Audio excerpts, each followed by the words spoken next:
We know America as the land of freedom, the home of opportunity, but there's a darker side to this country that few dare speak of. It's hidden behind the glow of streetlights, beneath the surface of every peaceful town, and deep in the forests, where the trees seem to watch you. Tonight, you'll hear 7 of the most terrifying true stories from across the United States. These aren't just spooky tales you tell around a campfire. They're the real accounts of people who stumbled upon things they could never explain. From the haunting highways of Nevada to forgotten villages in the Midwest, these places hide more than just history. They hide stories that people would rather leave buried, stories of the unknown, the unseen, and the unsolved. So if you think you're ready, step inside. But be warned, these stories don't stay behind the screen. Once you've heard them, they'll be with you, waiting. One summer night, the forest turned on me. Its silence a predator's stare, its gaze a weight I couldn't escape. It was August 1994, and I stood alone at a small, round lake buried deep in northern Sweden's woods, my private haven where no one else came. Its perfect circle a secret I'd guarded for years. I was Lars, 34, a fishing warden who ended every shift here, casting my line under the fading sun, the water's rhythm my solace. The lake, cradled by ancient pines, their needles soft underfoot, was alive with trout, the air warm, the birds singing their evening chorus until it all stopped, the world holding its breath. The wind died, the birds hushed, the water stilled, and a chill crawled up my spine, sharp and cold. Something was watching, its presence heavy, awake, alive. The lake wasn't mine anymore. It belonged to whatever had just stirred, and it knew I was trespassing, its gaze a warning I couldn't ignore.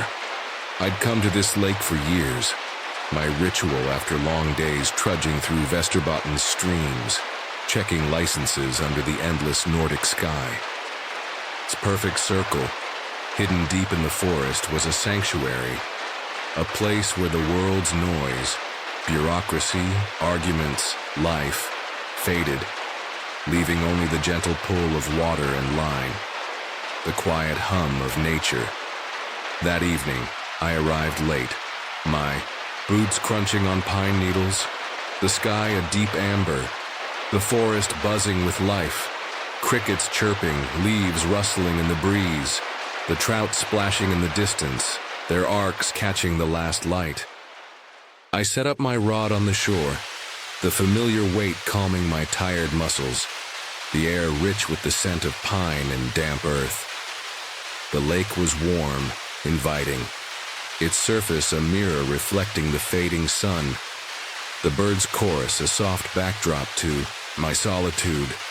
I cast my first line, the fly landing with a gentle ripple, its arc precise, my mind easing into the moment, the day's stress melting away like mist. Then it happened. Everything stopped, as if the world had been unplugged. The birds fell silent, their songs cut off mid-note, leaving a void where sound should have been. The breeze vanished, the air heavy, oppressive, like the pause before a storm's fury. The trout stopped rising, the lake a dead mirror, its surface unnaturally smooth, reflecting a sky that felt too vast, too close, its amber deepening to blood. My chest tightened, a primal fear stirring, a warning I couldn't name, my instincts screaming danger. I scanned the pines, their shadows deeper, sharper, as if the forest had closed in, its edges alive, its presence shifting. The lake, my sanctuary, turned alien. Its stillness a trap, its quiet a threat that pressed against my skin, chilling my blood. I gripped my rod, my knuckles pale, my breath shallow, my eyes darting for answers. A deer, a fox, anything to break the spell. But the woods were empty, their silence a void that swallowed me whole. A smell hit me, sudden, vile, like rotting flesh rising from the ground beneath my boots. So thick I gagged, my throat burning, my eyes stinging with tears. It wasn't a dead animal, not swamp gas. It was wrong, ancient, as if the earth had exhaled something dead, something that didn't belong. Its breath a poison that clawed my lungs. My heart pounded, my mind scrambling for logic. A carcass, a bog, but nothing fit. Nothing could explain the weight of it, the unnaturalness that sank into my bones. The lake's air turned foul, its warmth gone, replaced by a chill that burrowed deep. My hands trembling on the rod, my line sinking. Into the still water, forgotten. I stood, frozen. My senses overwhelmed by the stench, the silence, the wrongness, my body tense, my mind racing. Something was out there, hidden in the trees, and I felt it. Its gaze, cold, unblinking, locking onto me, marking me as its own. Its presence a weight that pinned me to the shore. The lake was no longer a place of peace, but a stage, and I was the lone actor, watched by something I couldn't see. I tried to move, to reel in my line, to reclaim control, but my hands shook, my fingers clumsy, my breath a rasp in the heavy air. The forest watched, its silence a cloak, hiding whatever stalked me, its presence a shadow that grew with each heartbeat. I whispered to myself, "It's nothing, Lars, just the woods." But the words were hollow, a lie against the truth pressing down. The truth that I wasn't alone, that something had found me. The lake's quiet was a weapon, its stillness a deception, and I was caught. My courage fraying, my world shrinking to this moment, this fear, this place. The lake's silence was a cage, locking me in with my fear, its weight crushing my resolve, stripping me of the man I thought I was. The stench of decay clung to the air, thick, choking, rising from the earth like a plague, its foulness burning my lungs, twisting my stomach, making my head spin. Something watched me, its presence a cold hand on my neck growing heavier, sharper, as if the forest had turned hunter, its gaze a blade that cut through my defenses. I gripped my rod, its wood slick with sweat, my breath a rasp in the still air. My heart pounding so loud I feared it would betray me, echoing in the void. The lake, my refuge, was now a prison, its mirror-like surface, a lie hiding what stirred in the dark, its quiet a threat that held me captive. I tried to think, to find reason, a bear, a lynx, something I could name, but the silence was unnatural. No animal could silence a forest like this. No creature could steal the world's pulse so completely. A rustling sounded, faint, deliberate, maybe 10 meters behind me. Not a deer's scamper or a squirrel's dart, but something heavier, slower, aware, its movement chosen with care. My skin prickled, my mind flashing to old stories from my childhood. Things in the woods older than man, watching from the shadows, their names whispered in fear by firesides. I wanted to turn, to see, to prove it was nothing. But fear held me. My eyes locked on the lake, its stillness mocking my panic, its surface, the mirror to my unraveling. The smell worsened, now sharp with something metallic like blood, cutting through the rot, piercing my senses, making my vision blur, my pulse race. I stood, trembling, my rod shaking in my hands, my line sinking, forgotten, its purpose lost to the terror consuming me. The lake's quiet was a void, swallowing sound, light, hope leaving only me exposed, a speck in its gaze, a fleeting life in its endless domain. I whispered, "Lars, move." My voice barely a breath, but my body ignored me. My legs rooted, my fear a chain that bound me to the shore. Another rustle, closer, maybe 8 meters. A twig snapping, sharp, intentional, like a signal, a warning. My breath hitched, my eyes darting to the trees. Their shadows alive, shifting, hiding what I couldn't face, what I didn't dare name. I scanned the shore, desperate for a sign, another soul, a bird, anything to break the spell. But the lake was dead, its edges lost in the deepening dusk, the forest a wall of shadow, its pines a fortress against me. The silence pressed harder, a physical force, stealing my air, my will, my sense of self. I felt it shift, a change in the air, as if, moved closer, its steps hidden but felt. A predator playing with its catch, its game one of patience, of power. My rod slipped, splashing into the water. The sound a scream in the quiet, shattering the stillness. And I braced, expecting a rush, a strike. But the forest waited, its gaze unrelenting, its presence a truth I couldn't grasp, its game far from over. The forest's gaze was a vice crushing my soul, its silence a weapon that stripped me bare, leaving only fear. I couldn't move, my body betraying me. Fear so deep it felt primal, as if the lake had summoned a terror older than time, a force woven into the earth's roots. The stench was a tide, rotting, choking, rising from the ground, burning my throat, blurring my vision. Its weight a grave's breath, heavy with death. Something was behind me, inches away. Its presence a cold spike in my spine, its intent clear. I was prey, marked, owned, my life a flicker in its gaze. The lake's stillness was a lie, its surface a mask, hiding what hunted me in the dark, its quiet a prison I couldn't escape. My hands were empty, my rod lost to the water, my courage gone, my strength a memory. A sound came, a low scrape, like claws dragging across wood 5 meters away. Deliberate, a taunt that cut through the silence. Each scrape a nail in my coffin. My heart screamed, my mind begging, run, fight, do something. But I was a statue, paralyzed, my legs led, my breath a whimper, my body no longer mine. The presence sharpened, not just watching but knowing, its mind vast, cold, a force that saw through me, through time, its intelligence alien, eternal.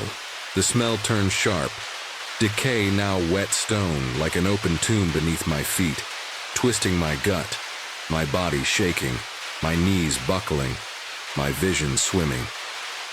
Another step, heavy, closer, the ground trembling, 3 meters now, the air thick with its nearness, its weight a pulse that matched my heart's frantic beat. I felt it breathe, not air but intent, a presence that pressed against my skin, cold, unyielding. I wanted to scream, to break the silence, to reclaim myself, but my voice was gone, stolen by the forest's will, its power absolute, its domain unchallenged. The lake watched, its mirror surface a witness to my unraveling, its quiet a prison that held me, broke me. I was nothing, a speck in its domain, a fleeting thought in its endless gaze, my life a flicker it could snuff out with a thought. Then, a shift. A faint breeze stirred, cool against my sweat-soaked skin. The silence cracked, a bird chirping, weak, distant, a fragile thread of life piercing the void. The stench faded, the weight lifted, the gaze retreating, as if the forest had, turned away, its attention shifting. Its game paused. My legs gave, my breath rushed back, raw, desperate, my chest heaving. I spun, eyes scanning the trees. Nothing, just pines, their shadows soft, harmless.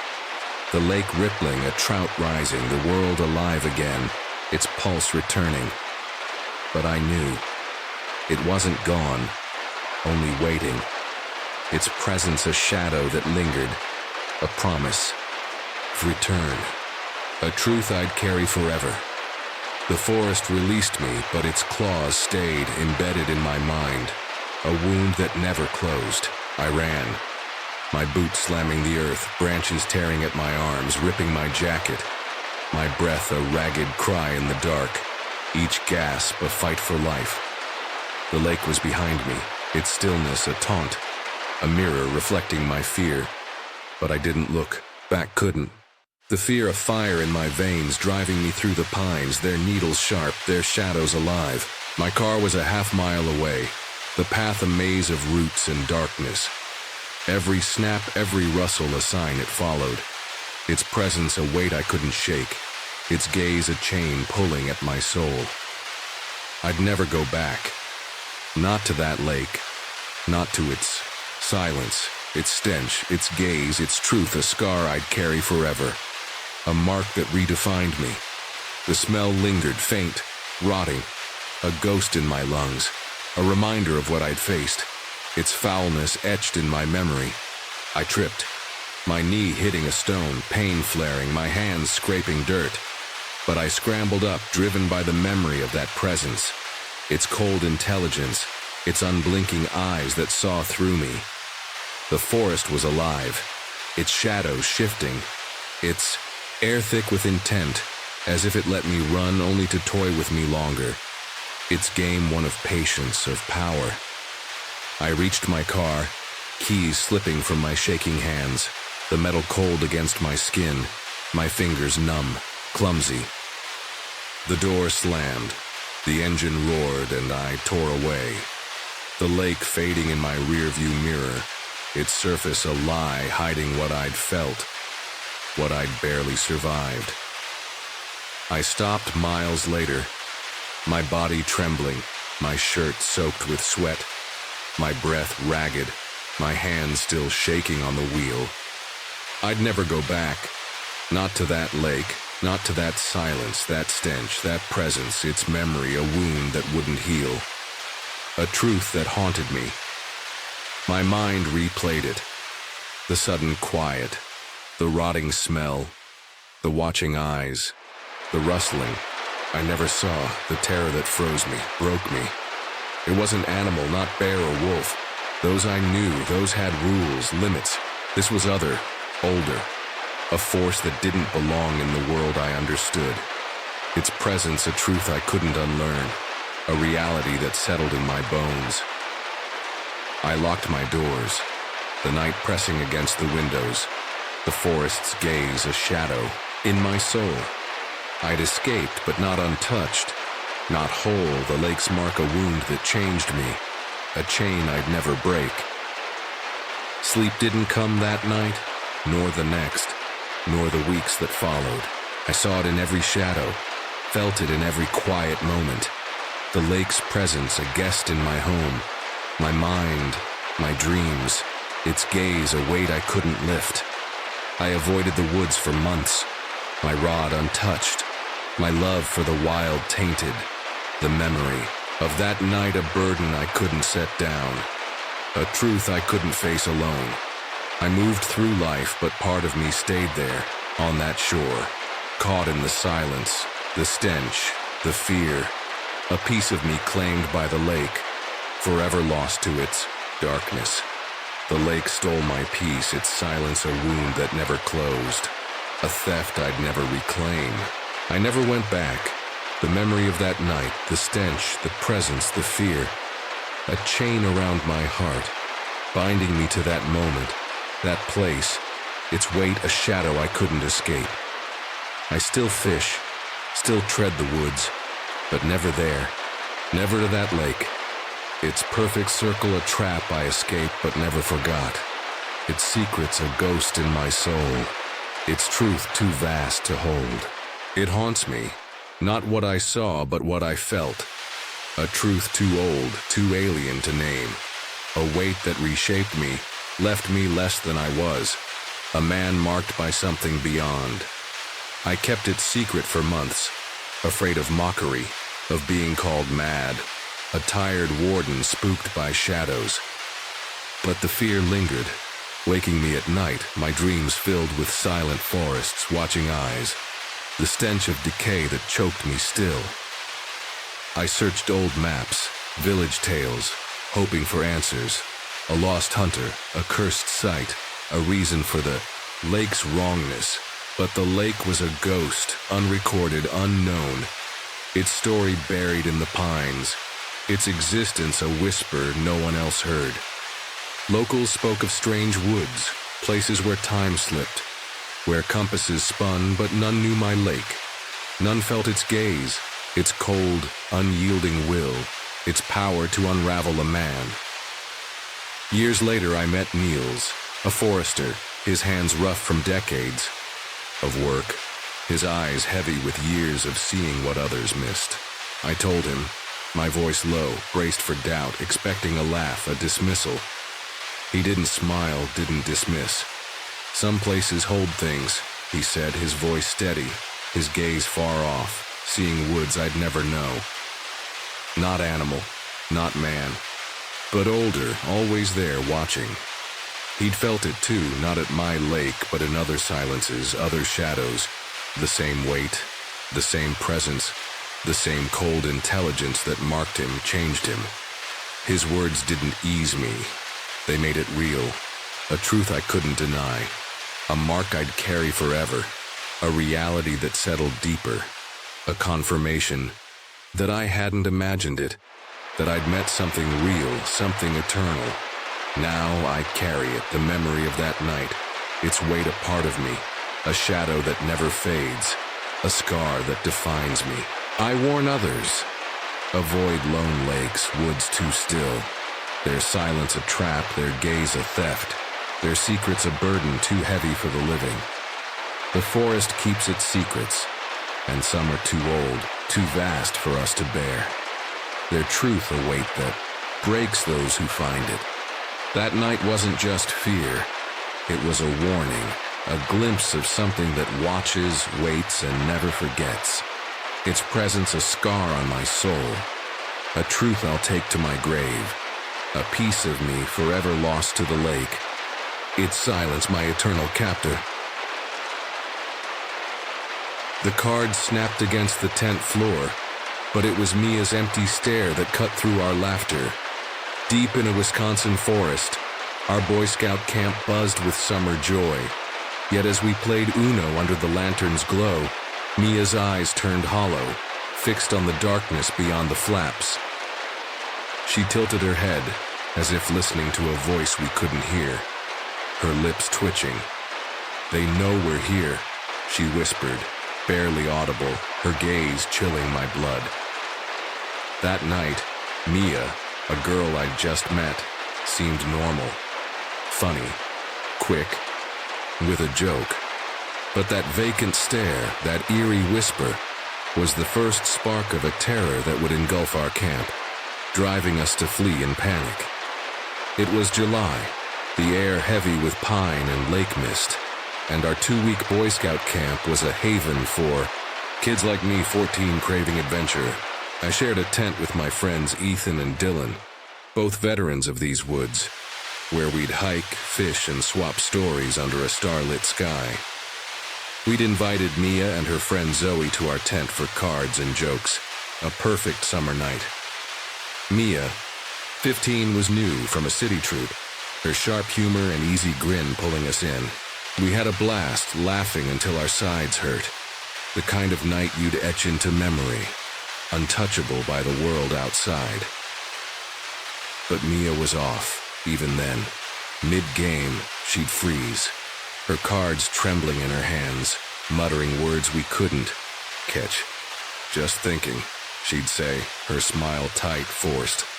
Ethan nudged me, whispering, "She's creepy, huh?" I nodded, unease curling in my gut but didn't press. The camp was a patchwork of cabins by a shimmering lake, trails snaking through towering pines. But that night, the forest felt too quiet, its shadows pressing against our canvas walls. Dylan swore he heard footsteps outside, but our flashlight found only dirt and leaves. The next morning, Mia's strangeness sharpened. At breakfast, she sat alone, scribbling in a worn notebook, her lips moving as if arguing with an invisible foe. When Zoe tried to talk, Mia snapped, Leave me, her voice echoed, halting the mess hall's chatter. Mia was getting weird, talking to people who weren't there, her gaze darting to empty corners. By noon, whispers spread. She'd been seen at dawn, wandering the forest, muttering to the trees. Dylan, ever the joker, said, "She's gonna hex us." We forced a laugh, but the camp's warmth faded, replaced by a creeping dread. That afternoon, the counselors pulled Zoe aside, their faces drawn. The news hit hard. Mia had tried to hurt herself in the woods, something about a rope and a tree. The camp fell silent, kids exchanging nervous glances. Mia's parents came that evening, taking her away, her expression blank as she left. We thought Mia was gone for good, the odd weight she carried gone with her. But the camp didn't recover. The lake seemed darker, the woods too still. Ethan stopped sleeping, his eyes scanning the dark. I told myself it was over, but the unease lingered, heavy and unshakable. The days dragged, Mia's absence a shadow over our routines. We thought Mia was gone for good, but the rumors clung like damp fog. Kids swore they saw her silhouette flitting through the pines at dusk, her voice carried on the breeze. I dismissed it as camp tales, meant to spook the younger scouts. But then Zoe, her face pale, showed us her phone. Text from Mia's number sent at 3 a.m. "I'm coming back. Tell Ellie I need her." Ellie, a quiet girl from another troop, went rigid. Mia had seemed to like Ellie, but now her name was on Mia's lips in a way that felt wrong. The texts shouldn't have been possible. Mia's parents had her phone. We showed them to Counselor Paul, but he brushed it off, saying, "She's struggling. Let it go." His words only deepened our fear. The forest turned menacing. At night, we heard scratches outside our tent, too deliberate for wildlife. Ethan, usually bold, started clutching his flashlight, his jaw tight. I couldn't shake Mia's whisper. "They know we're here." What had she meant? The counselors enforced stricter curfews, but it didn't ease the tension. A kid, Noah, claimed he saw Mia's reflection in the lake, her eyes empty. "She's still here," he stammered. We tried to laugh, but the sound caught in our throats, dread settling in. 6 days after Mia left, the rumors hit Mia was back. A younger scout, Caleb, said he'd seen her in the woods holding something shiny. A knife, he thought. "She was saying Ellie's name," he whispered. Ellie's hands trembled, her voice faint. "Why me?" We stayed close to her, but the camp felt like a cage, the trees looming like sentinels. That night at the campfire, the flames danced unnaturally, casting shadows that seemed to writhe. Ellie stared into the dark, her breath shallow. "I feel her," she said, and my stomach twisted. We didn't ask what she meant. The counselors held a tense meeting, insisting Mia was safe at home, but their nervous glances betrayed them. Dylan overheard them discussing extra patrols, and we wondered what they were hiding. Mia's behavior was spiraling before she left, and now it felt like her presence lingered, a stain on the camp. I found my water bottle moved, left on a trail I hadn't walked. Shallow scratches marked our tent flap, too precise for a bear. Ethan tried to joke, "Mia's ghost hates our card skills," but his voice wavered, fear taking root.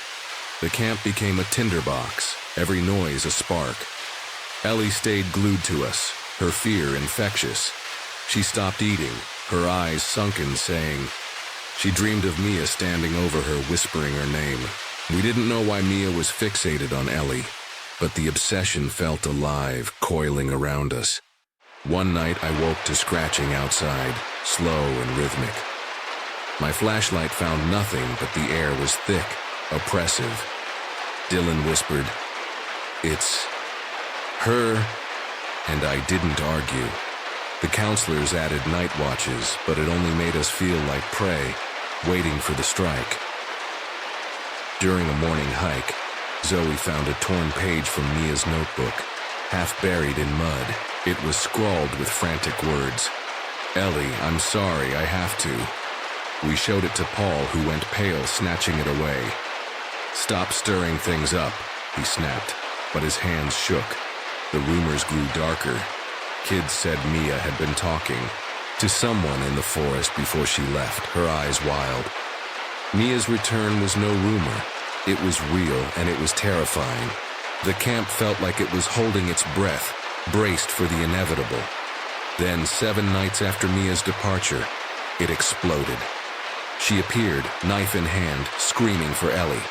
It was past midnight, the camp still, when a scream shattered the awe. Silence. We stumbled from our tents, hearts racing, to see Mia charging from the woods, her face contorted, a blade gleaming in her grip. "I want to see Ellie," she shrieked, charging toward us.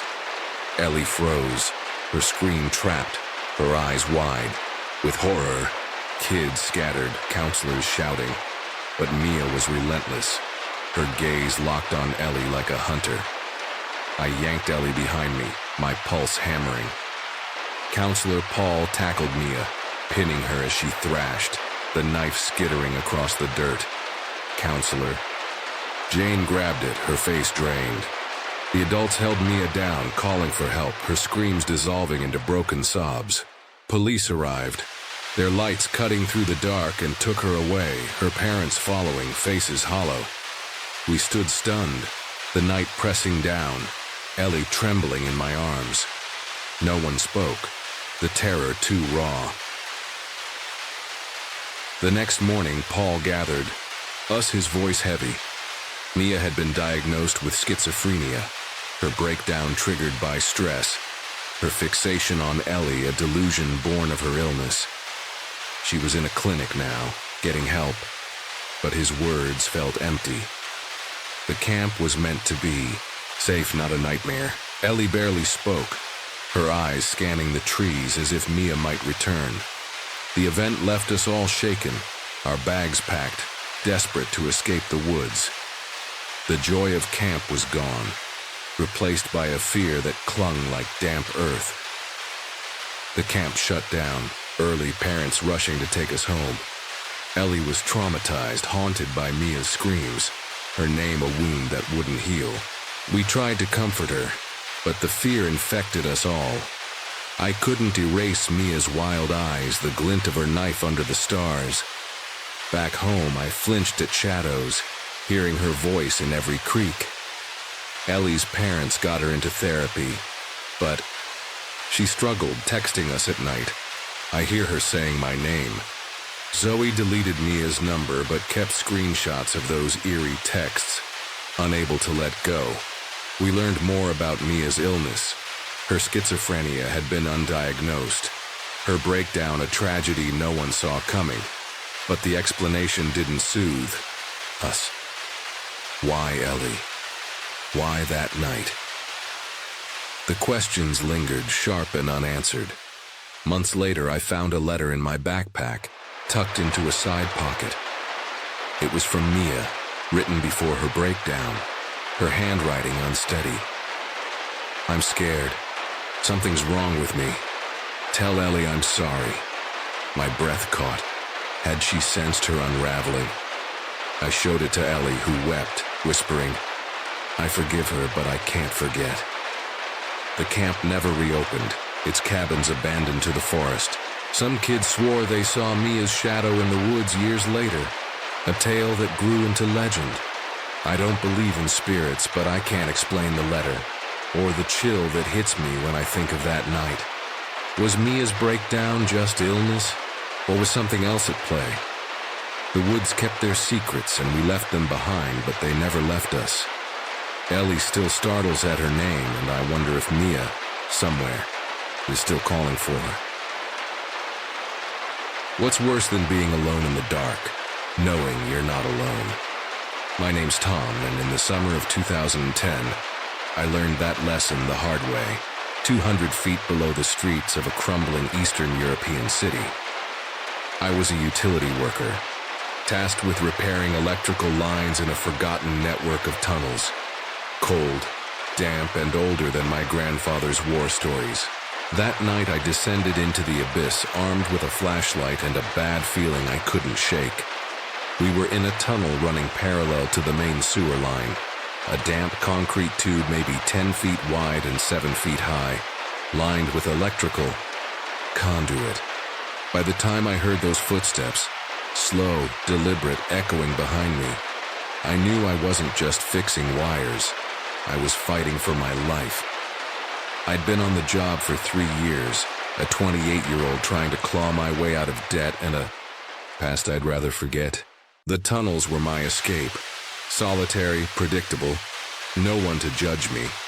But they were also a labyrinth stretching for miles, their walls stained with decades of grime and secrets. Our crew chief had warned us about the tunnels, how sound carried, how you could get turned around if you weren't careful.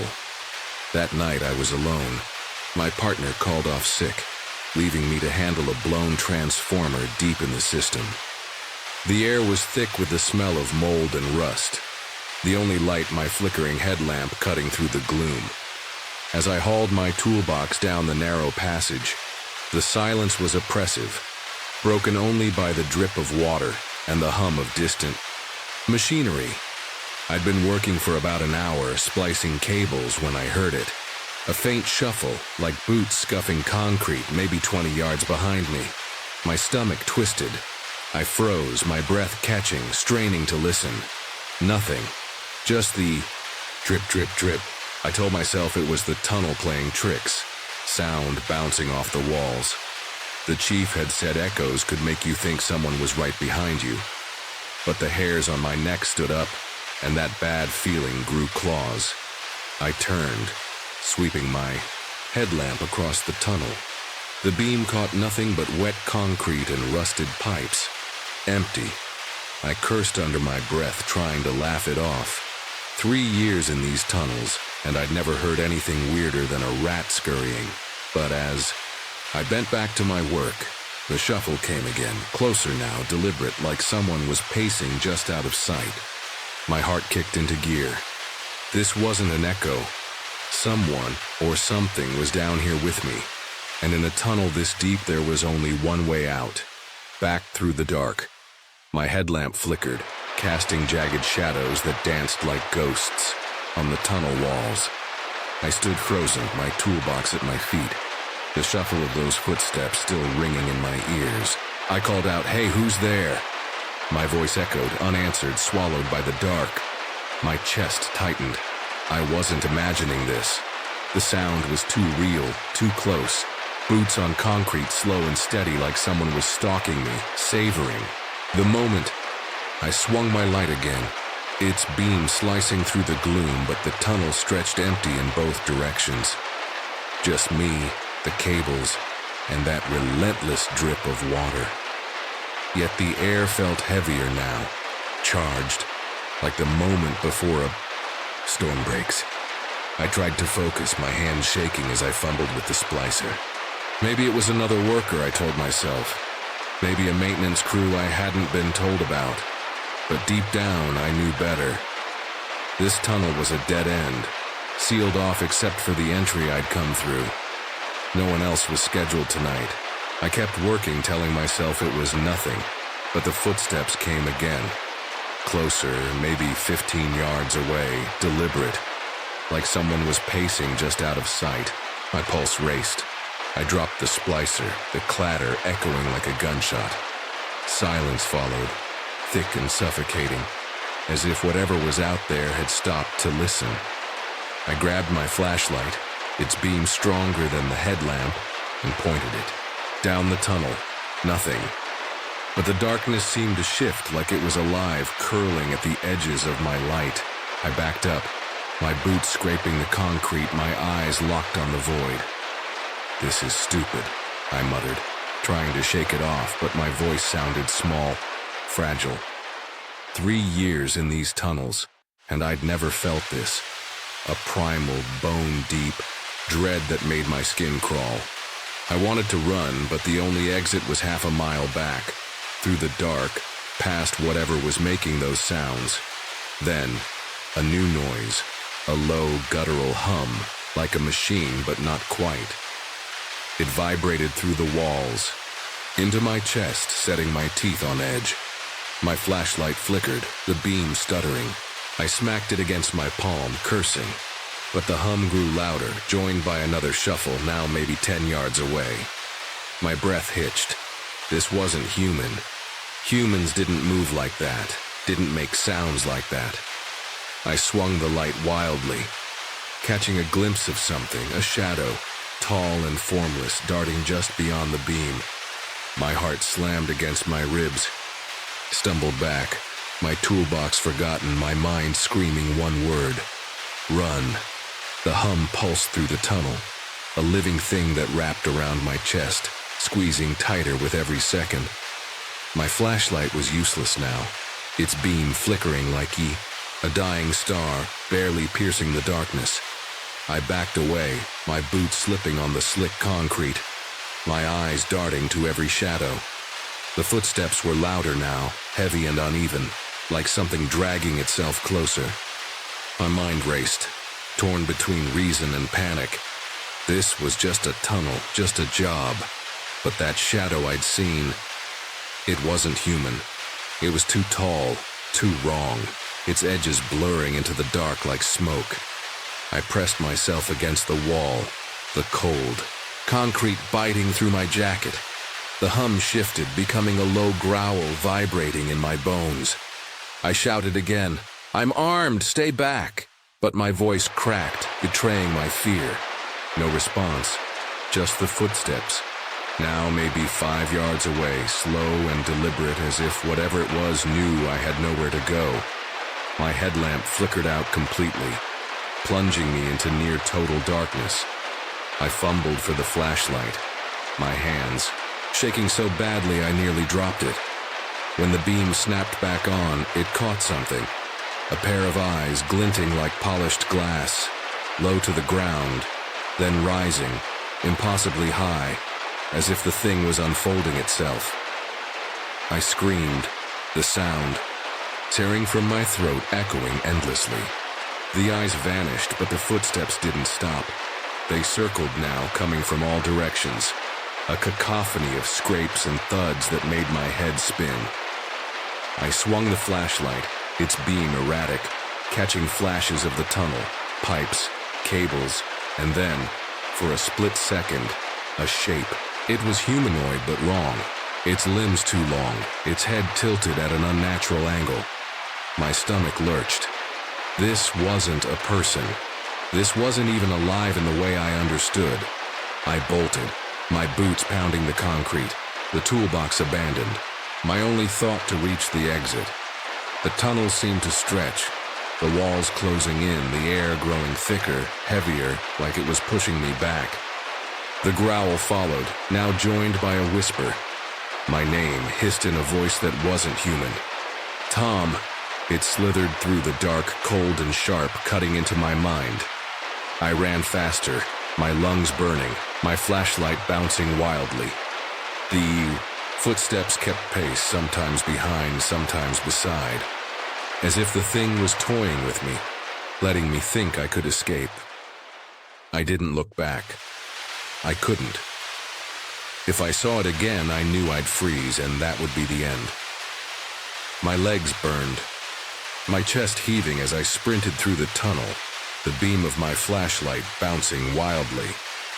The exit was out there, somewhere, but the darkness twisted my sense of distance, making every step feel like a plunge into the unknown. The footsteps were relentless, now a thunderous rhythm, closing in, as if whatever it was had stopped playing, and decided to end this. My name echoed again, Tom. A hiss that clawed at my mind, urging me to stop, to turn, to face it. I refused. I wouldn't give it the satisfaction. I ran, driven by a primal need to survive, to see the sky again. The tunnel curved, the walls narrowing, the air growing colder, sharper, like breathing knives. My flashlight flickered, threatening to die, but I kept it trained ahead, searching for the ladder to the surface. The growl was everywhere now, vibrating through the concrete, shaking my bones. I tripped, my knee slamming into the concrete, pain shooting through me. I scrambled up, ignoring the blood soaking my pants, my flashlight skittering across the bay floor. I grabbed it, the beam catching a glimpse of the thing, closer now, its form shifting like a shadow made of smoke, its eyes burning with an unnatural light. I screamed again, the sound raw, desperate, as I threw myself forward. The ladder appeared, rusted and ancient, bolted to the wall. I lunged for it, my hands slipping on the wet rungs, my boots scraping as I climbed.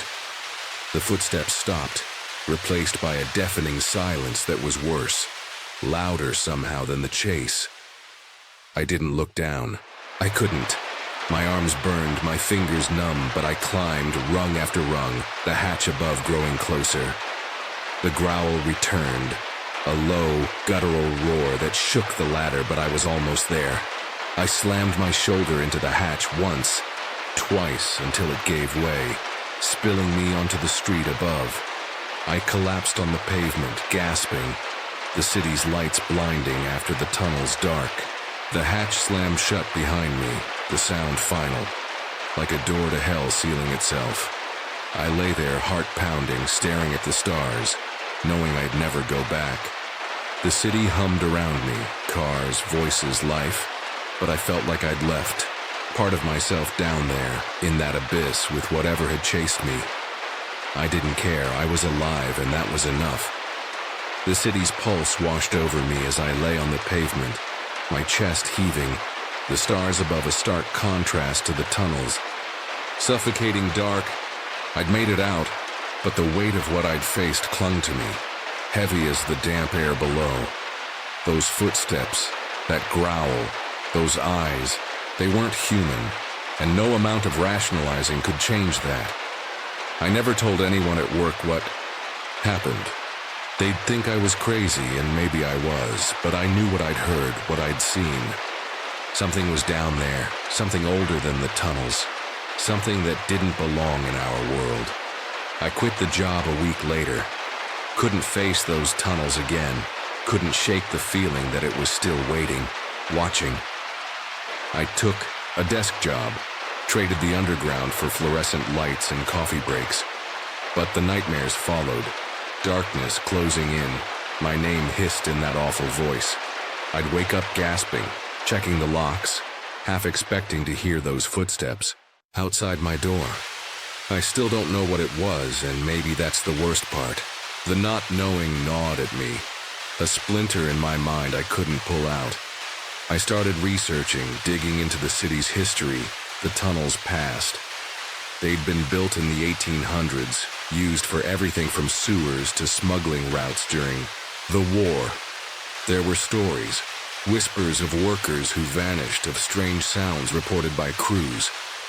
One old article mentioned a cave-in that killed 6 men, their bodies never recovered. Were they still down there, trapped in some limbo? Their anger fueling whatever I'd met? Or was it something older?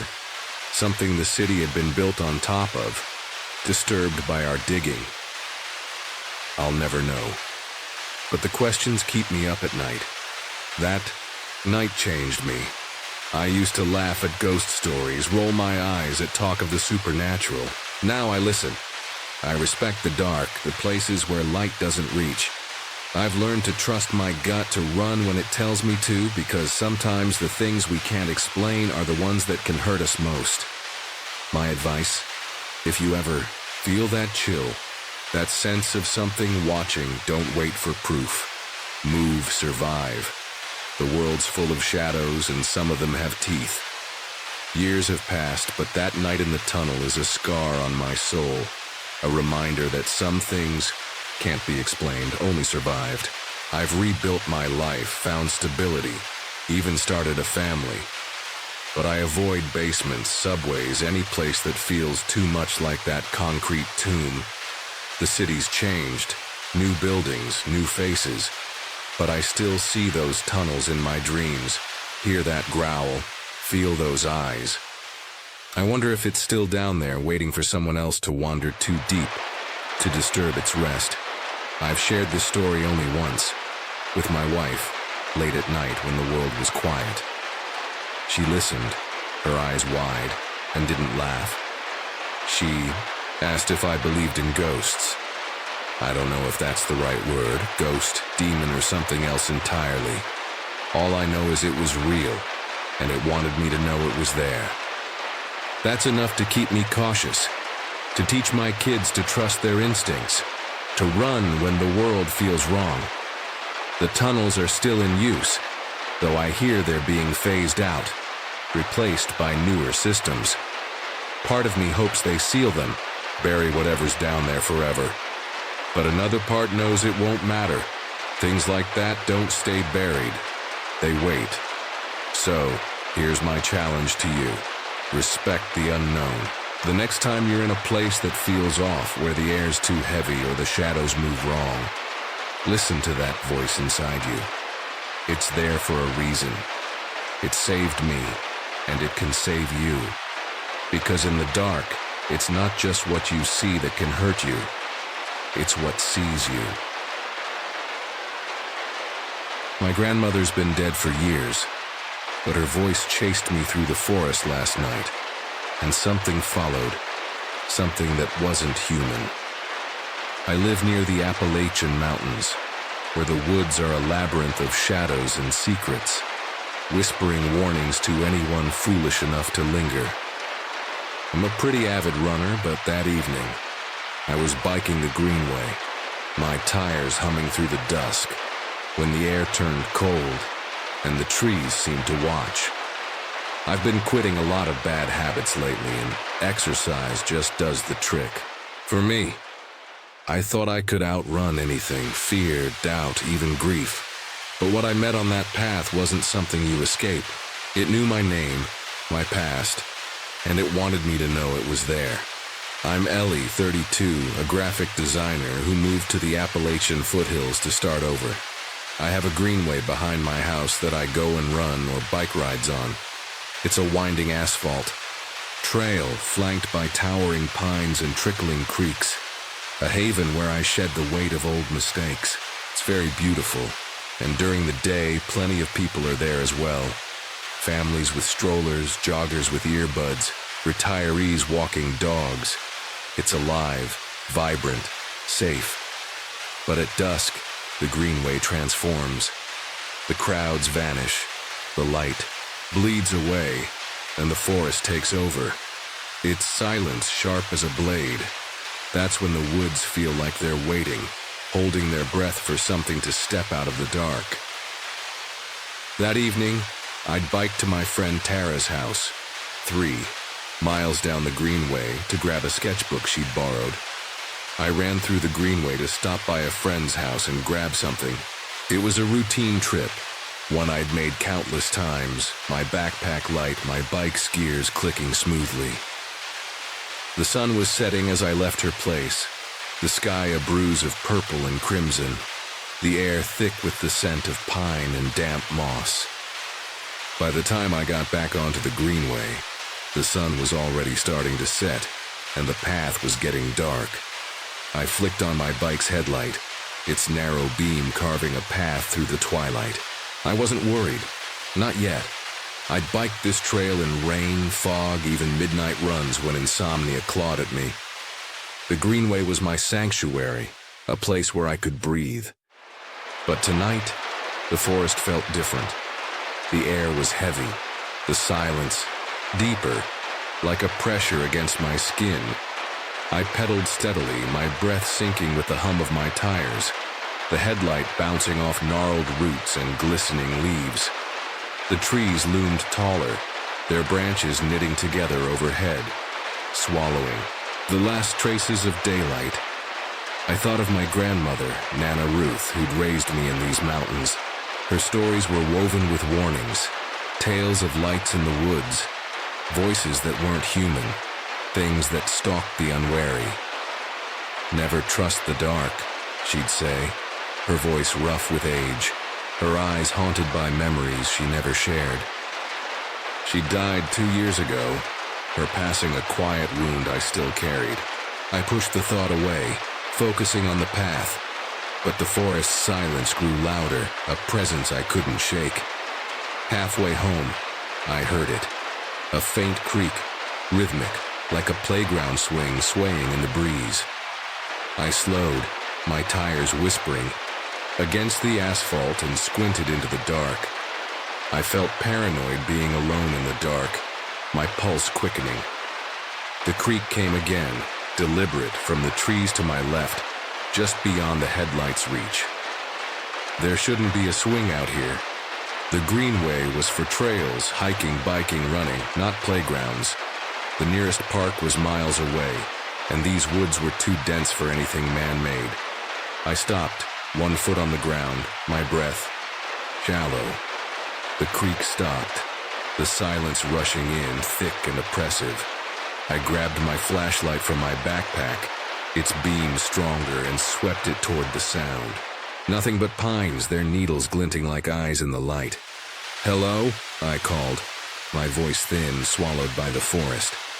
No answer, but the hairs on my neck stood up, a primal alarm ringing in my bones. I clipped the flashlight to my handlebars, its beam cutting deeper into the dark, and pedaled on, faster now. The creek returned, fainter but persistent, matching my pace like a shadow. My heart pounded, my senses straining for any sound. A twig snap, a rustle, anything to explain this. The greenway curved, the trees pressing closer, their branches clawing at the sky. I told myself it was just the wind, a loose branch, something normal. But the air grew colder, my breath fogging in the July dusk, an impossible chill that sank into my skin.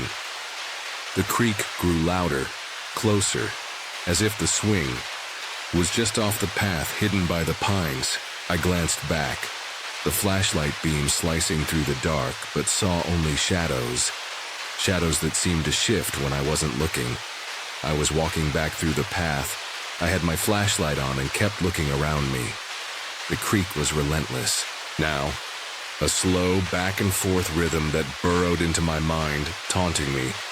I felt paranoid, being alone in the dark, every rustle a threat, every shadow a predator. My flashlight swept the trees, catching glints of sap, the flicker of a bat's wings, but nothing else. Yet the feeling of eyes on me was unshakable, a weight that pressed against my spine, urging me to flee. I pedaled harder, the path stretching endlessly, the forest a tunnel of green and black. Then it came, clear, unmistakable, cutting through the creek like a knife. I distinctly remember hearing my grandma's voice call my name into the tree line. "Ellie," it said, soft but sharp, the same tone she'd used to scold me as a kid, her accent thick with the mountains. It sounded so real and normal that I turned around instantly, only to immediately go cold, realizing that my grandma was dead.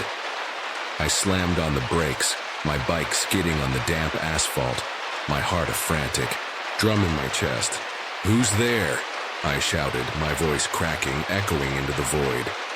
This freaked me out, but I tried my best to somewhat convince myself that I was just hallucinating because I was paranoid. Maybe it was grief, my mind conjuring her voice, to fill the emptiness she'd left. But the chill deepened, the air crackling with something alive, something watching. Only about a minute later, I turned around behind me with my flashlight out of fear, my hands shaking so hard the beam danced, wildly. The creek stopped, the silence heavier than ever. And then I heard it again, my grandma's voice call my name. "Ellie, come back," it said, closer, almost pleading, but with a hollow edge. A distortion that wasn't hers, like a recording played through broken glass. I swung the flashlight toward the trees, my breath hitching. The beam caught nothing, but pines, their branches swaying faintly, though the air was still. "This isn't real," I whispered, willing my heart to slow, but my gut screamed to run. The creek returned, louder, just off the path, as if the swing was inches from the trail. its ropes groaning under an unseen weight. I pushed off, pedaling with everything I had, the tires slipping, the chain rattling. The voice came again, sharper. "Ellie!" And this time it was behind me, right on the path, its echo chasing me like a hound. My legs burned, my lungs ached, but I didn't stop, didn't look back. The greenway curved, the trees a suffocating tunnel, their shadows twisting into shapes. Hands, faces, things that shouldn't be. The creek followed, relentless, its rhythm syncing with my frantic pedaling, a taunt that burrowed into my skull. I glanced back just once and my blood turned to ice. It looked like a gray blob pretty much, just like a human sprinting at you full speed in the pitch black. It was there, in the flashlight's beam. A shape vaguely human but wrong, its edges blurred, its form a smudge of gray against the black. It moved too fast, its limbs jerking unnaturally like a marionette with cut strings. Its head tilted, at an angle that screamed wrong. I screamed and threw my weight forward, pedaling until my thighs screamed, the bike shaking beneath me. I don't think I've ever run so fast in my life. The path twisted, the trees closing in, and I felt it. Its presence, its hunger, a weight that pressed against my back, urging me to falter. I didn't stop, didn't slow, didn't dare look back. The greenway stretched on, an endless gauntlet of shadow and terror. My flashlight beam bouncing wildly, catching roots and rocks but never the thing behind me. My lungs burned, my vision tunneled, but I kept going, driven by a primal need to survive. The creek faded, the voice silenced, but the feeling of being hunted clung to me, a shadow I couldn't shake. I burst out of the forest, the greenway opening to my neighborhood, the glow of streetlights a lifeline. When I got back home, I tried to laugh it off as just me seeing stuff and just being a little scaredy cat. I locked the door, my hands trembling, and collapsed on the couch, my bike abandoned in the hall. I told myself it was fear, exhaustion, my mind conjuring ghosts from grief. But the voice, Nana Ruth's voice, but not hers, echoed in my head, and the image of that gray shape burned behind my eyes. About a week later, and I still could not stop thinking about it. It sounded so real, I heard her voice clear as day, and the person chasing me looked so real as well. I couldn't sleep, couldn't focus. My nights haunted by that creek, that voice, that shape. I went back to the greenway the next day, in broad daylight, needing to prove it was nothing. I found the spot, a small clearing just off the path hidden by pines. There, tied to a gnarled oak, was a swing, its ropes frayed to threads, its wooden seat weathered to a sickly gray. It swayed faintly, though the air was still, and the ground beneath was scuffed as if something heavy had stood there, its edges marked with shallow claw marks, too precise for an animal. My flashlight, dropped in my panic, lay nearby, its lens shattered, a single scratch etched into the metal, deep and jagged like a signature. I touched the swing's rope and it was cold, unnaturally so, like ice in the summer heat. The air around it felt wrong, heavy, as if the clearing held its breath. I backed away, my heart pounding, and noticed something else. A small pile of stones arranged in a spiral, half hidden under the swing. They weren't there before, I was sure of it, and their edges were sharp, freshly broken, as if placed that night. I didn't touch them. I couldn't. I ran back to my bike, the clearing silence chasing me, its weight pressing on my chest. I've heard all of those stories about skinwalkers, and while I doubt their existence, my experience was so similar to that of skinwalker encounters that I'm seriously beginning to question myself. I haven't biked the greenway at night since. I stick to morning runs now, with crowds, with sunlight, but the forest still watches. I keep my doors locked, my windows shut, but sometimes at dusk, I hear a faint creak from my backyard. like a swing swaying in the breeze. I don't look. I don't dare. What do you guys think? Is it possible my brain was just hallucinating out of fear and anxiety? Or is there something more to this? I want to believe it was just my mind. But the swing, the stones, the scratch, they're real, physical, undeniable. And if that thing is still out there knowing my name, waiting for me to step back into the dark, will I be fast enough to run? Sometimes in the quiet of the night, I swear I hear Nana Ruth's voice, soft and cold, calling from the trees beyond my window. Something stared through my window that morning, and it wasn't human. Its gaze a void that chilled my soul. It was 2013, and I was sprawled on the couch in our Tennessee home, napping after a late night of video games, when my dog, Rusty, started barking and growling at the patio door, his hackles raised, his teeth bared, his eyes wild with warning. I peeled back the curtain, heart pounding, and saw 3 kids standing in the driveway. A tall boy, maybe 13 or 14, a younger boy around 10, and a small girl, about 7, all blonde, their skin ghostly pale, standing too still, their presence a wrongness that twisted my gut. A chill ran through me, sharp, electric, a warning that screamed danger, and I knew. These weren't kids, not really. And they were here for me. Their silence a threat, their gaze a claim. Our house was a modest ranch style, tucked in a quiet suburb outside Nashville. Its backyard a wide lawn ending in a low wooden fence, the driveway curling around it like a protective moat. The world beyond a mix of neighbors and open fields. I was Miles, 19. Home alone that morning, my parents. At work, my sister at school. The house mine for a rare, lazy day of sleeping in and dodging responsibilities. It was 2013, a year of college applications, part-time jobs at a local diner, and late-night gaming sessions. My life a blur of screens and dreams. I'd crashed on the couch, the TV flickering static, the air warm with late spring's breath, the windows letting in a soft, golden light. Rusty, our scrappy terrier mix, was my only company, usually calm, curled up by my feet but now feral, his barks echoing through the house, his growls low, urgent, pulling me from a groggy sleep, his eyes fixed on the patio door, his body tense, ready to fight something I couldn't see.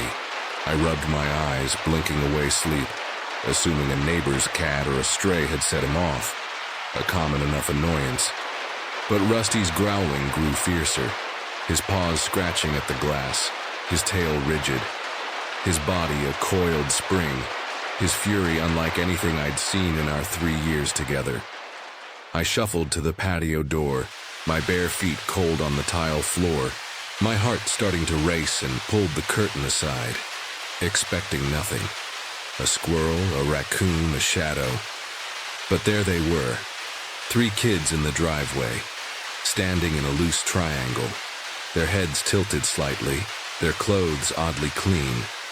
Too perfect, like they'd stepped out of a painting or a memory. The tall boy wore a gray hoodie, the younger one a plain t-shirt. The girl a simple white dress, their blonde hair catching the sun. Their skin so pale it glowed, unnatural, almost translucent. Their faces blank, their eyes hidden by distance. I felt a chill, not from the air but from them. A cold that sank into my bones. A warning that screamed wrongness, danger, run. My gut twisting with a fear I couldn't name. The house felt too big, too exposed, its windows too many, its walls too thin, its quiet a lie that hid their presence. I stood frozen, Rusty barking, his growls a desperate plea, his eyes never leaving the kids, their stillness a stark contrast to his fury, their silence a weight that pressed against me, made the air heavy, the light dim. They didn't move, didn't speak, just stood. Their heads tilted, their bodies unnaturally calm. Their presence a force that gripped my chest, stole my breath. I shivered, my heart racing, my mind scrambling for logic. Neighborhood kids, a prank, lost tourists. But their pale faces, their unnatural stillness, their silence, told a different story. One I wasn't ready to hear. One that clawed at my soul, demanded I listen. The driveway stretched between us, a barrier too short, too fragile. The house a stage, and I was its unwilling player, caught in their game, their truth, their world. I wanted to call out, to ask what they wanted, but my voice stuck, my throat tight, my fear a wall that held me back. Rusty's barks grew sharper, his body lunging at the glass, his teeth flashing, his trust in me a weight, a responsibility I wasn't ready for. The kids stood, their blonde hair gleaming, their pale skin aglow that wasn't human, their silence louder than any sound, their presence a challenge to reality, a truth that shifted my world. I let the curtain fall, stepping back, my hands shaking, my breath uneven, hoping distance would break their hold, hoping they'd leave, vanish, prove it was a dream, a trick of sleep. But deep down, I knew. They were real. They were here, and they weren't done with me. Their gaze a promise, a threat, a claim I couldn't escape. The three kids in the driveway were a puzzle. Their stillness a threat that rooted me to the spot. Their presence a chain I couldn't break. Rusty's barking turned frantic, his growls a low rumble. His body pressed against the patio door, claws scratching the glass, desperate to protect me from what I couldn't understand. His eyes wild with a fear that mirrored mine. I felt a chill, sharp, unnatural, as if the air had turned against me, the house too open, its windows too many, its doors too weak, their eyes watching through every pane. Their blonde hair and pale skin glowed under the morning sun, their faces blank, their presence wrong, like figures cut from a dream gone bad, a nightmare I couldn't wake from. I wanted to move, to lock every door, to hide. But my body froze, my heart pounding, my eyes locked on those kids. Their silence a scream in my mind, their gaze a weight that crushed me. I blinked, hoping they'd vanish, a trick of sleep, a shadow of my tired mind. But they stood there unmoving, their heads tilted slightly, their bodies too perfect, too still, like dolls left in the sun, their clothes untouched by dust or life. I shivered, the chill deepening, my breath shallow, my mind racing. Neighborhood prank, lost kids, anything but what my gut screamed. They weren't right, not human, not here for games. Their pale faces a mask, their blonde hair a lie, their silence a truth I couldn't face. Rusty's growls grew louder, his hackles up, his body lunging, and I grabbed his collar, pulling him back, my hands shaking, my voice a whisper. Easy, boy, easy. But he wouldn't calm, his fury a mirror to my fear, his instincts sharper, truer than mine, his barks a warning I couldn't ignore. I let the curtain fall, stepping back from the patio door, my feet heavy, my heart a drum, hoping distance would break their hold, make them leave, prove it was nothing. But a noise came from the front door, a soft scrape like fingers brushing wood, deliberate probing, a sound that stopped my breath, spiked my pulse. The house felt vast, its halls too long, its shadows too deep, its quiet a lie that hid their presence, their intent. I crept to the front window, Rusty growling, his body tense beside me, his bark sharp, urgent, and peeked through the blinds, my hands trembling, my stomach a knot. There she was, the girl, maybe 7, standing at the door, her blonde hair catching the morning light, her pale face pressed close to the glass, her eyes completely black, no white, no color, just voids that swallowed the sun, stared through me, saw me, knew me, pierced my soul. I froze, terrified, my breath a gasp, my heart a frantic beat, her black eyes a truth I couldn't face, a horror that wasn't human, wasn't of this world. The house creaked, its old bones groaning as if it felt her too, its air thick, its light dim, the kids' presence a weight that pressed me down, trapped me in my own home, made the walls theirs. I didn't open the door, my hand hovering over the lock, my fear a wall that held me back, kept her out, protected me from her black-eyed gaze, her pale menace. Her black eyes lingered, unblinking, her face blank, her silence louder than Rusty's barks, a promise of something worse, something waiting, something that knew my fear, fed on it. I backed away, Rusty's growls my anchor, my heart racing, my fear a tide that drowned me. The house no longer mine, its walls their domain, its shadows their home, its truth their truth. A reality that broke me, reshaped me, marked me forever. The girl's black eyes burned into me, a void that stole my breath. Her presence a chain around my soul, a weight I couldn't shake. I hid in the living room, terrified, crouched behind the couch, Rusty growling beside me, his body tense, his barks a shield against the silence that followed her gaze, his eyes wild with fear, his trust in me a lifeline. The house was a trap, its windows too many, its doors too weak. The three kids' weight pressing through the walls, their pale blonde forms a shadow in my mind. Their black-eyed girl a nightmare I couldn't wake from, her gaze a truth I couldn't unsee. I didn't open the door, my hands shaking, my heart racing, my fear a wall that kept them out, kept me in. A prisoner in my own home, a captive to their will, their truth. The noise came again, a soft thump, now at the side door, then the back. The kids moving, circling, their steps silent but felt, their presence a pulse that matched my fear, a rhythm that mocked me. Rusty's growling deepened, his eyes wild, his body pressed against me, his warmth my only anchor in the cold that gripped me. The chill from their black eyes, their pale faces, their wrongness, their truth. The house creaked, its old frame, groaning as if it bowed to them, its shadows stretching, alive, hiding them in corners, their blonde hair a flicker in my mind, their eyes a void I couldn't escape, couldn't unlearn. I peeked over the couch, hard in my throat, expecting her face at the window.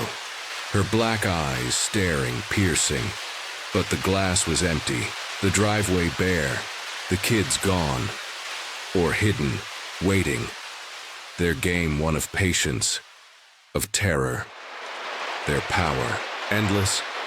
I stayed hidden, terrified, my breath shallow, my hands clenched, Rusty's barks fading to whimpers, his fear mirroring mine, his eyes wide, his trust in me fading, a weight I couldn't bear. The house felt alive, its air thick, its light dim, as if the kids had claimed it. Their pale forms a stain on its walls, their black-eyed gaze a force that reshaped it, reshaped me.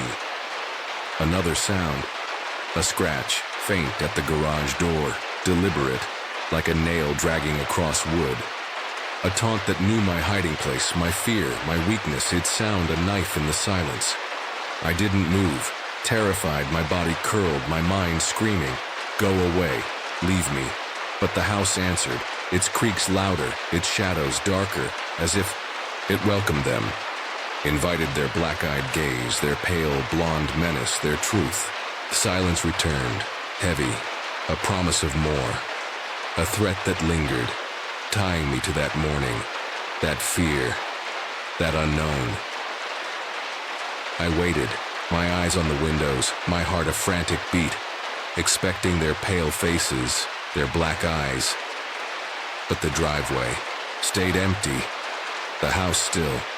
Its silence, a weight that pressed me down, held me captive. Rusty whimpered, his body trembling, his courage gone, his fear a mirror to mine, a truth we shared, a bond forged in terror.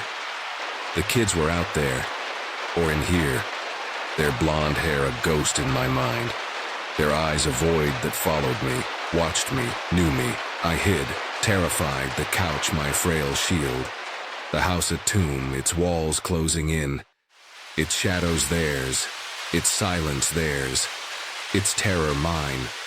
A moment that broke me, a truth that marked me, a fear that would never leave. The black-eyed girl and her companions left, but their shadow stayed, a mark that never faded, a weight that reshaped me.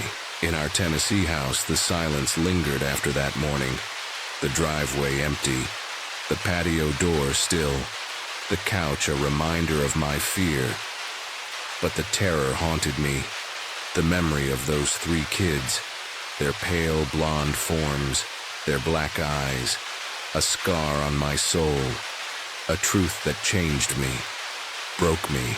I was terrified, no longer the carefree kid who laughed at horror movies, now afraid of windows, of quiet days, of being alone, the house a place I'd never trust, its walls too thin, its shadows too alive, its air heavy with their echo, their chill a cold I'd never shake. The experience stayed with me, its silence, its black-eyed gaze replaying in dreams, waking me with a start, my heart racing, my room exposed, the couch a monument to that morning, that fear, that truth. I told my mom, my voice low, expecting a laugh, a dismissal of tired eyes and vivid dreams, but she listened, her face pale, her eyes searching mine, her hands tight on her coffee mug. She'd felt the house's chill too, its creaks at night, its corners cold for no reason. But she'd never seen what I did, never faced the kids, their pale faces, their black eyes, their wrongness, their silence. She held my hand, her grip tight, promised to keep the doors locked, to watch the driveway, but the open space was always there. Its silence a constant threat, a ghost that followed me, a truth I couldn't unlearn, couldn't escape. Years later, I met Tessa, a co-worker who'd grown up in a nearby town, her eyes sharp with stories, her voice steady with knowledge. I told her, braced for doubt, for a smirk, but she nodded, her face grim, her hand still on the counter. "I've heard of them," she said, her voice low, her eyes seeing things I'd never know, stories I'd never hear. Kids who aren't kids, eyes like pits showing up where they shouldn't, silent, watching. She hadn't seen them, hadn't heard their noises, hadn't faced their black-eyed gaze, but she knew the tales, whispered in Tennessee towns, of pale blonde figures, black-eyed visitors, their silence a warning, their presence a theft, their truth a weight that marked those who saw them. Her words didn't comfort, they made it real, a mark I'd never shake, a confirmation that I'd met something beyond, something that lingered, watched, waited, its eyes a void I'd carry forever. Now, I warn others, avoid quiet houses, driveways, too open, days too still, their silence a trap, their windows a gate for black-eyed stares, their pale forms a truth you can't unsee, a fear you can't unfeel. The terror lingers, haunting me, a truth I can't name, a fear that reshaped me, a kid marked by something that knows, sees, and never forgets. Its black eyes a shadow in my blood, its silence a weight I'll carry to my grave. A piece of me, forever lost to that house that morning. That fear, that truth, a reality that claimed me, bound me, broke me. A story I'll never escape, a mark I'll never outrun. In the dead of a Tennessee night, the darkness came alive, and I saw it move, its presence a weight that stopped my heart. It was fall 2013, and I was 13, stepping onto the back porch of our old 1940s house, a creaking relic in rural Tennessee, empty for over 30 years before we moved in, its walls steeped in decades of silence. I was carrying trash, the air crisp with autumn's bite, the forest edge just beyond our yard, a wall of pines and oaks that swallowed the moonlight. Then the world went silent. No crickets, no owls, no rustling leaves, the night holding its breath. I saw them, shadows tall and faceless swirling in the moonlight, watching me from the trees, their forms a challenge to reality. My heart stopped and I knew, whatever they were, they weren't human. And they wanted me to see them, to feel their gaze, to know their power. The house, a sagging heap of weathered wood and forgotten memory, sat on a lonely plot, its backyard, brushing the forest, a jagged line of trees that seemed to breathe, their shadows too sharp, too alive. My mom moved us there after a rough divorce, chasing cheap rent and open space for me and my sister. But the place felt wrong from the start, its air heavy, its creaks too deliberate, as if it watched us, judged us. I was Evan, a kid who lived for comic books, skateboards, and sneaking extra cookies, not ghosts or monsters. But that house changed me. Its presence a whisper I couldn't ignore, a secret I wasn't meant to hear. That fall night I was tasked with trash duty, a chore I loathed, the porch groaning under my sneakers, the cold biting my fingers as I carried the bag, the forest looming 30 yards away, its edge a dark promise under the full moon's glow. Tossed the bag into the can, its clang loud in the quiet, a sound that echoed and died too fast. I froze, my skin prickling, a feeling like eyes on my back, sharp, unyielding, cutting through the chill. The night was silent. No crickets chirping, no owls hooting, no leaves rustling in the breeze. The world paused as if time itself had stopped, leaving me alone in its void. I turned to the forest edge, my breath catching, and there they were. 4 or 5 shapes, tall, maybe 7 feet, pale as bone, human-like but faceless, standing at the tree line, their forms shimmering, almost liquid, under the moonlight's cold light. They moved, their arms gesturing like they were talking, their motions fluid, deliberate, hypnotic. But no sound came, not a whisper, not a crack of a twig. Their silence a force that pressed against me, stole my air. My heart hammered, my body rooted to the porch, the trash can forgotten. My eyes locked on those shapes, the night a stage, and I was its unwilling audience, caught in their world. The house felt miles away, its dim porch light a weak shield against the dark, its glow barely reaching the yard. I wanted to run, to scream, to break their hold, but my voice was gone, my legs led, my body betraying me, my fear a chain that bound me to the moment. The silence was wrong, unnatural, as if the forest had swallowed sound, swallowed life, leaving only me and them, a boy in the unknown trapped in a moment that wasn't mine. I didn't know what they were, ghosts and creatures, something beyond. But I knew they saw me, their faceless forms somehow watching, their gestures a language I couldn't read, a conversation I wasn't meant to hear. Their presence a weight that crushed my chest, stole my breath. The moonlight caught their edges, making them flicker, almost transparent yet solid, real. Their existence a truth I couldn't deny, a reality that shifted my world. I stood there, my hands trembling, my sneakers glued to the porch, the cold seeping through my jacket, The forest edge a barrier between me and safety. Its darkness alive, its silence a partner to those shapes. My mind raced, searching for explanations. A prank, a dream, my imagination. But nothing fit. Nothing could explain their faceless forms, their gesturing arms, the silence that held me captive. I felt small, exposed, a kid in a world that wasn't mine, facing something ancient, something that didn't belong. Its presence a truth I wasn't ready to face. The house creaked behind me, its old wood groaning as if it knew, as if it shared their secret, its shadows deeper, its air heavier, tying me to that moment, that fear, that night. The faceless shapes held me captive, their blank gazes a chain around my heart, their presence a force I couldn't escape.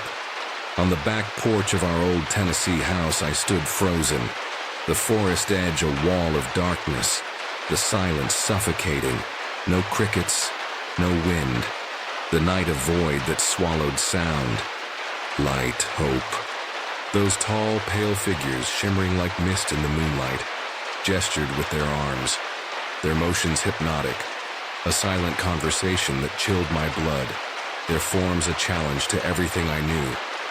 I shouted, "Hey!" my voice cracking, desperate to break the spell, to reclaim my world, and they froze, standing like statues, their forms rigid, their presence heavier as if my words had pierced their world, drawn their focus to me alone, marked me as theirs.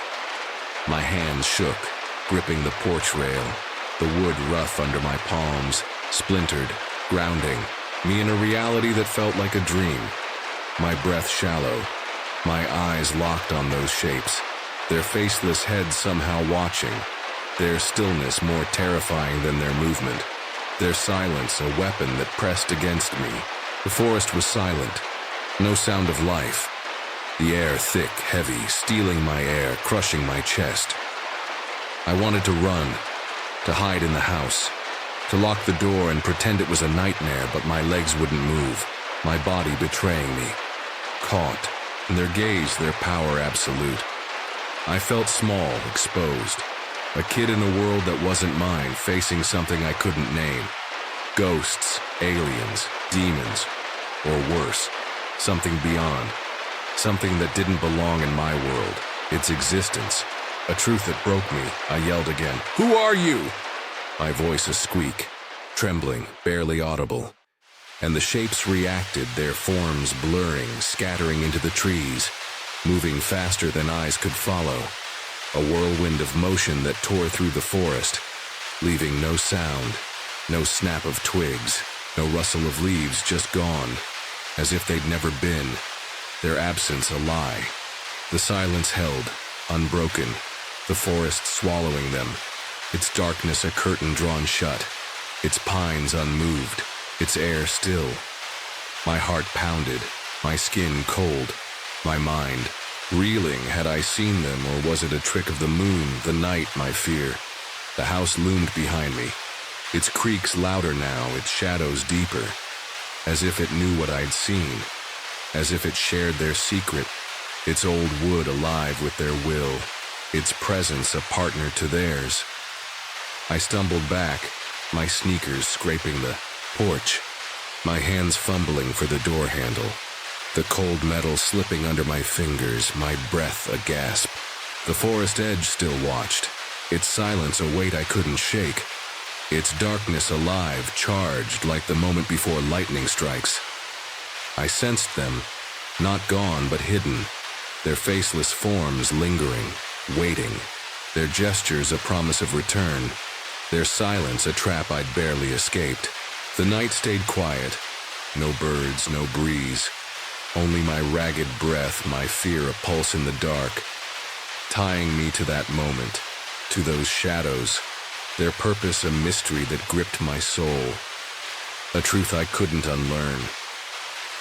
I locked the door, my hands shaking, the house closing around me, its walls too thin, its shadows too deep, its air heavy with what I'd seen, what I'd felt.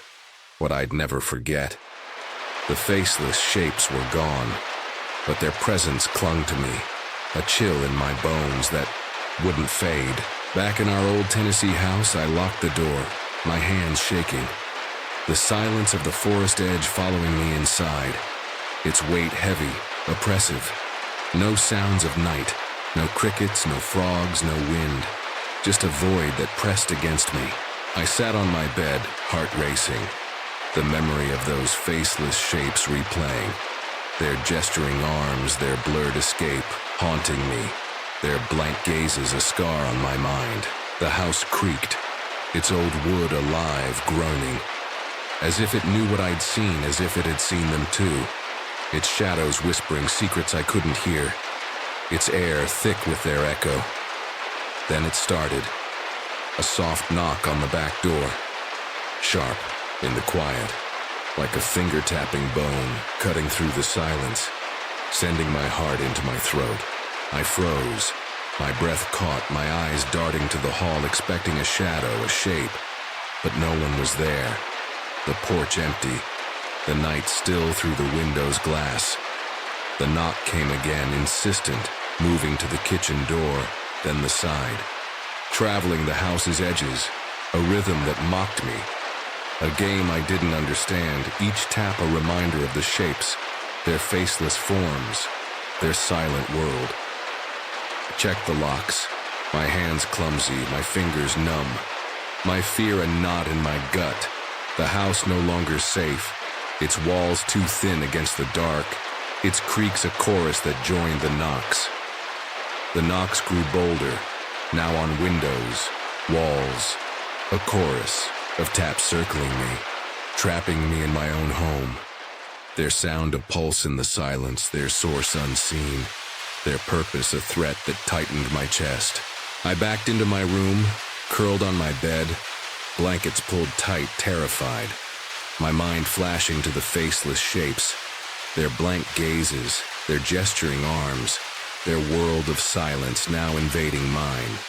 Their knocks a message I couldn't read. The kaikit house groaned, its creaks louder as if it were alive, its old bones bending to their will, its shadows moving in corners, hiding what I feared was there. The forest edge loomed beyond my window, its darkness a mirror to my fear, its silence a partner to the knocks, binding me to that night, that terror, that truth. I whispered, "Go away." My voice small, lost in the silence. But the knocks answered faster, closer, a taunt that knew my fear, fed on it, grew stronger with each plea. The house felt alive, its air thick, its shadows shifting, as if the shapes had slipped inside, their faceless forms hidden in the dark, watching, waiting, their presence a weight that pressed me down. I was alone, my mom at her night shift, my sister at a friend's, the night endless, the knocks a promise of something worse, something coming, something I couldn't face, couldn't stop, couldn't escape. The forest outside was a void, its pines watching, its silence a trap that held me, broke me.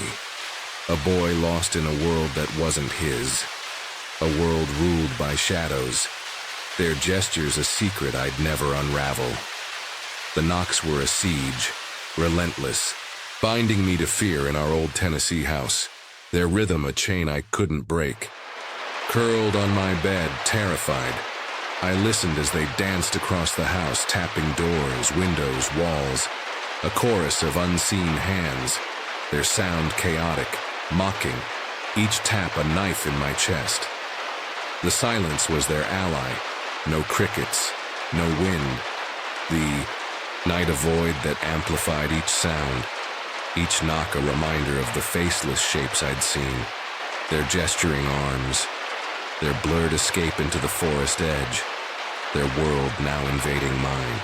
The house groaned, its old frame trembling as if it bowed to them, its walls too thin, its shadows alive, their presence seeping through cracks, hunting me in my own room, my sanctuary turned prison. The knocks grew louder, bolder. Now a pounding, shaking the house, its wood creaking, its windows rattling under the assault. The silence unbroken but for their sound, their force a power I couldn't fight. A tap on my window, inches from my head, sent me scrambling. My heart in my throat, my breath a sob. The forest edge outside swirling, its darkness alive, as if the shapes had returned, their faceless forms pressing against the glass. Their gestures now knocks, their silence a weapon that broke me. I checked the window lock, my hands shaking, my fingers slipping. The house no longer mine, its air thick with their will, its walls a cage that held me, trapped me. The memory of their blurred escape haunted me, a warning I hadn't heeded, a truth I couldn't unsee, couldn't unfeel.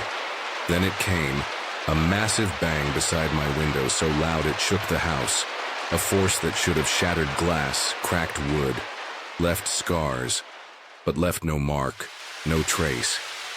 The silence swallowing it, the forest edge unmoved, its pines still, its darkness untouched. I screamed, curled tighter, terrified, my blankets a frail shield against the unknown. The shape's presence a weight I felt, not seen, their power absolute, their purpose a mystery that shattered me. The house trembled, its creaks a chorus, as if it surrendered to them, its old bones theirs to command, its shadows their domain. The knocking stopped, the silence heavier, a promise of return, a threat that lingered in the dark, a truth that held me captive, broke me. I stayed awake, eyes wide, the forest edge outside my window, its darkness a mirror to my fear, its silence a chain that bound me to that night, that terror. The shapes were gone, but not their mark, their faceless gazes a scar on my soul, their knocks a rhythm I'd hear forever, their gestures a secret I'd never unravel. The house was still, but changed, its air heavy, its shadows deeper, as if they'd claimed it, left a piece of themselves behind, a warning etched in its walls, its wood, its air. I was a boy, but not the same. My world shifted, my fear a constant, the forest a place I'd never trust, its silence a truth I'd carry, a weight I'd never shake, a night I'd never forget. The faceless shapes left, but their shadow stayed, a weight I'd carry forever, a mark that redefined me. In our old Tennessee house, the silence lingered after that night, the forest edge a constant threat, its darkness a reminder of what I'd seen, what I'd felt, what I'd feared. No knocks came again, no bangs, the house quiet for the 5 years we lived there. Its creaks normal, its shadows still, but the terror haunted me. The memory of those tall, pale figures, their gesturing arms, their blurred escape, a scar on my soul, a truth that changed me. I was terrified, no longer the boy who loved comics and skateboards, now afraid of the dark, of quiet nights, of the forest edge, its pines a wall I'd never cross, its silence a ghost that followed me, a truth I couldn't unlearn. The night stayed with me, its silence, its faceless shadows replaying in dreams, waking me with a start, my heart racing, my room too small, too exposed, its walls too thin against the memory. I told my mom, my voice shaking, expecting doubt, a lecture on imagination, but she listened, her eyes wide, her hands tight on her coffee mug, her face pale. She'd felt the house's weight too, its creaks at night, its cold corners, its air, heavy with something she couldn't name, but she'd never seen what I did, never heard the knocks, the bang, never faced the shapes. She hugged me, her arms tight, promised we'd leave one day, move somewhere brighter, safer. But the forest edge was always there, its darkness a constant, its silence a partner to my fear, a reminder of what I'd met, what I'd survived. Years later, I met Owen, a neighbor's uncle, a hunter who knew Tennessee's woods like his own hands. His face weathered, his eyes sharp with stories. I told him, braced for laughter, for dismissal, but he nodded, his face grim, his hand still on his beer. "Some places aren't right," he said, his voice low, his eyes seeing things I'd never know, woods I'd never walk. He'd heard stories, shadows in the trees, not human, not animal, moving where no one looked, silent, always watching, their forms tall, pale, faceless. He hadn't seen them, hadn't heard their knocks, but he believed me. His words a weight, making it real, a mark I'd never shake. A confirmation that I'd met something beyond, something eternal, something that didn't belong in our world, but was here, always here. Now I warn others, stay away from old houses by forest edges, from nights too quiet, their silence a trap, their shadows alive, their darkness a home to faceless shapes, their gestures a language of fear, their knocks a warning, their presence a theft. The terror lingers haunting me, a truth I can't name, a fear that reshaped me, a boy marked by something that watches, waits, and never forgets. Its faceless forms a shadow in my blood, its silence a rhythm I'll carry to my grave, a piece of me forever lost to that forest, that house, that night. A sharp, chilling giggle echoed through the trees, freezing me on the desolate English lane. It was 10 p.m., 2016, and I was alone. My phone's dim light barely cutting through the suffocating darkness of the rural path. The sound came again, closer, from the woods to my left, sending my heart into a frantic gallop. I spun, my light sweeping the shadows, but nothing. Just the rustle of leaves in the cold autumn breeze. I was walking through the woods alone at around 10 p.m. to get to a party in a secluded part of the forest. That giggle, that unseen threat, was the first whisper of a nightmare that would haunt me. A predator's game that turned a quiet night into a desperate fight to survive. It was October, the air crisp with the scent of damp earth and pine, and I was 17, a small-town kid from rural England, always up for a late-night adventure. The path was a familiar shortcut through dense woods, a mile-long stretch to a friend's party in a hidden clearing where we'd light bonfires and play music. It was almost pitch black, and I could barely see in front of me besides the flash of my phone. The killer clown epidemic was sweeping the UK, people dressing as clowns to terrorize strangers, some with knives or worse, and the news had everyone on edge. I brushed it off as urban hype, thinking our quiet village was too far from the chaos. I'd walked this path countless times, never with trouble, but tonight, the woods felt different, alive with a menace I couldn't name. The usual night, sounds, crickets, owls, were absent, replaced by a silence that pressed against my ears like a physical weight. My phone's light flickered, casting fleeting shadows that seemed to dart just beyond my sight. I walked faster, the promise of you, laughter and warmth at the party pulling me forward. But a prickling unease crawled up my spine. I'd seen the headlines, clowns ambushing lone walkers, some incidents turning violent. But I told myself it was just stories, my imagination running wild in the dark. Still, I couldn't shake the feeling of being watched, the air growing, heavier with every step. Halfway through the woods, a rustle broke the quiet, sharp and deliberate, like boots on gravel. I froze, heart pounding, and swept my phone's light across the trees. Nothing, just gnarled branches and endless black. "Anyone there?" I called, my voice trembling, swallowed by the night. No answer, but the air thickened, as if eyes were boring into me from the shadows.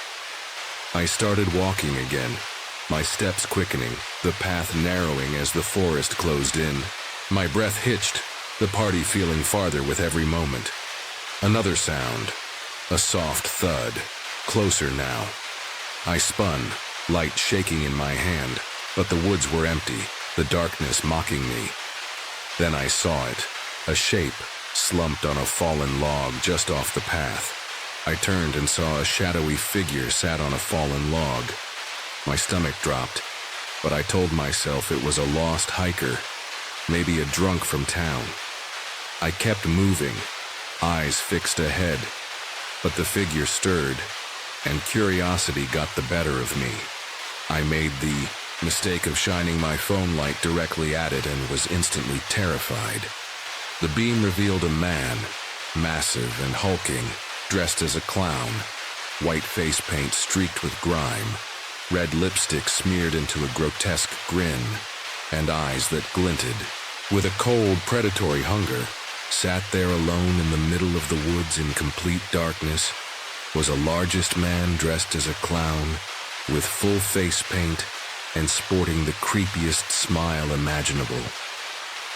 My knees buckled, but I forced myself to walk, pretending I hadn't seen him. The path stretched on, the faint thump of party music a distant lifeline. I gripped my phone, my thumb hovering over the call button, but the signal was weak, and stopping felt like a death sentence. Behind me, a creak, then the crunch of leaves. I heard him get up behind me. My heart slammed against my ribs and I broke into a jog, the clown's presence a suffocating weight on my back.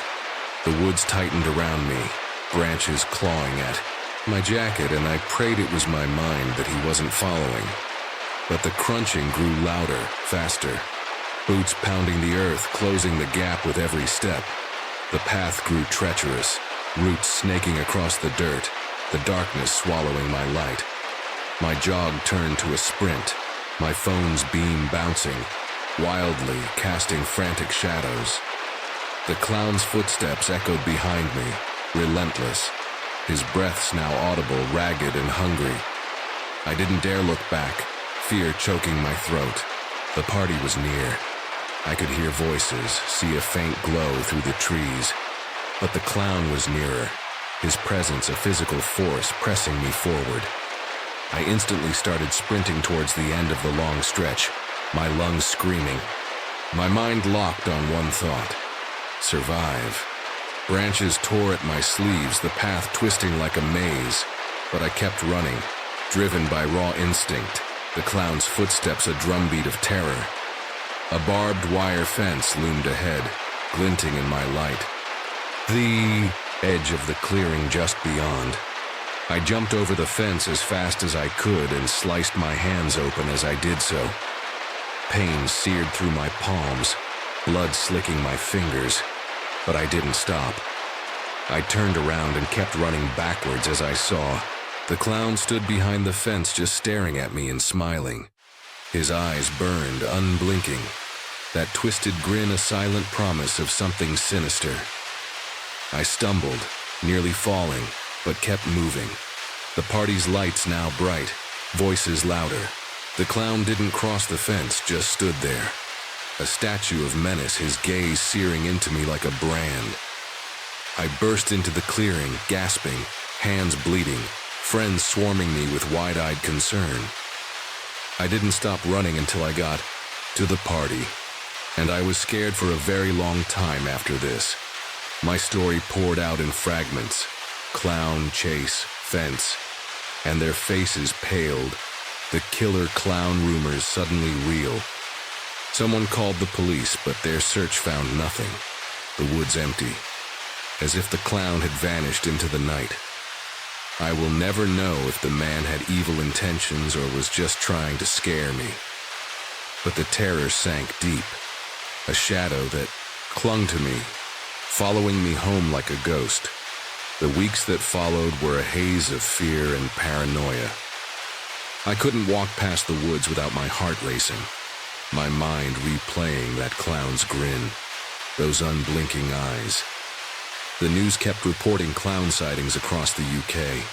Some were pranks, others hinted at darker motives, with reports of knives and assaults in nearby towns. My hands healed, leaving faint scars that throbbed when I thought of that night.